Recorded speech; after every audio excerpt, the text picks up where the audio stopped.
خوتي حبيت نوجه رساله للشعب الجزائري.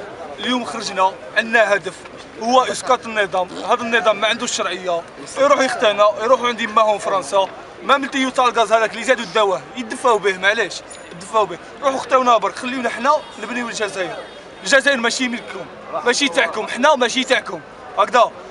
ما صوتناش عليكم، ما صوتناش عليكم، نتوما صوتوا على روحكم. جيت السبيطار ولا